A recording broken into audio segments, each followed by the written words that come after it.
What's up, YouTube? Welcome back to my channel. If this is your first time seeing my face, my name is Vicky from VickyTonique.com. Welcome. So in today's video, I'm going to be showing you how I make rose water, and you'll end up with two products: distilled rose water, a product that you can keep on your cabinet and you don't have to refrigerate and it won't mold. And also, I don't want to call it rose water because you can't just keep it forever. It will mold on you. So I like to call it rose tea, which you can still use in beauty products. You just have to use it faster than the other stuff. So let's get to the video. So rose water has a similar pH level as human hair. It contains vitamin A, C, E, and B.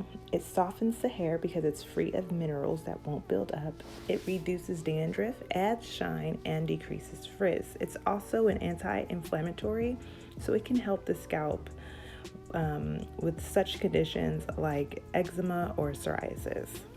So after you wash your roses, you'll also need a couple of bowls, a bag of ice. I actually used 2 bags of ice. You'll need a pot and a lid. So once you get all your ingredients together, this is how you do it. You're gonna start off with putting a bowl in the bottom of your pot upside down. Now I did switch out this bowl. I wanted a little bit lower bowl in the end, but I did that off camera. But I did get a lower, just a shorter bowl. And then you're going to want to fill the roses all around that bowl, however many you have. And I realized here I probably didn't need to use this many roses, but we're here now, right? I also used about 4 cups of water. You could use anywhere between 4 to 6 cups of water. Now the weight of the second bowl will hold that first bowl down.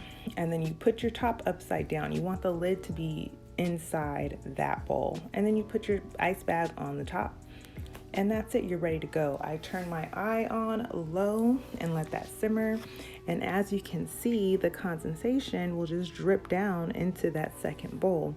That's how I'm collecting the distilled water. Now when you're done, 15 minutes later, you will need oven mitts. Your bowl will be hot, but look at all that distilled water. I was so impressed. And that's the rose tea, which you're left with. I left mine in a cup to cool down until it was completely room temperature and not hot. And then I put them in these, I got these glass jars at the dollar store. Now this was an epic fail. I didn't record it, but I ended up straining that water first and then using the funnel to put it in the bottle.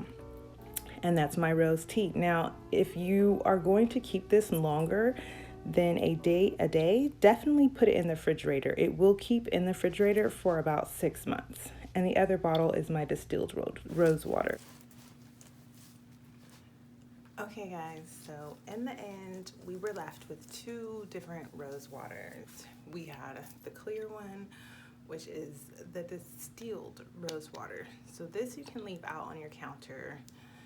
You don't have to preserve this in any way because it's just water. There was nothing added into this water. It is good to go. It has been sitting on the counter now for like a week, 4 or 5 days. And this is the other water. This is the water that was actually touching the roses. So even though we strained this water and got the rose matter out, some is still left behind, which is why it's able to mold like that. I hope you guys can see that. That's like gross, fuzzy mold, all white mold. And it started to show signs of molding after about 3 days of being out on the counter. But I just let it stay out a little longer so it was brighter, like a bright white, so you could really see that mold in there. So I just wanted to show, you know, the difference of just distilled water and the actual rose tea. I call it rose tea because it molds, you know, there's stuff in here. Anyways, not good. So if you're making rose water and you're putting it in your hair and you just put it into a spray bottle and that spray bottle is not opaque, then you could be putting mold in your hair. So I just thought maybe this would be a good thing to show people why there's 2 different ways to make rose water.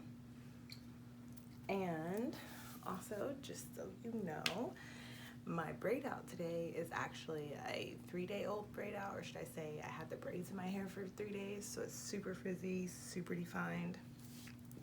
I used my peppermint lavender shea butter and the Eden's Body Work Curl Define Cream, if you wanted to know. And that's about it. Stay tuned for my next video. We'll be doing the clay wash, and in that video I'm actually going to be using the rose tea. So yeah, that's it. Again, thanks for sticking around. It's a lot harder than I thought to record these videos, and I'm learning that I think I might need a cameraman. I keep recording and the shot doesn't come out right, and I'm not about to do my hair all over again. So the every Monday thing, probably not gonna happen until I can really find my way around editing, and until I'm really good at it. But I do appreciate you guys hanging out with me and sticking in there. So I hope you guys have a great day. Thanks for watching. Bye.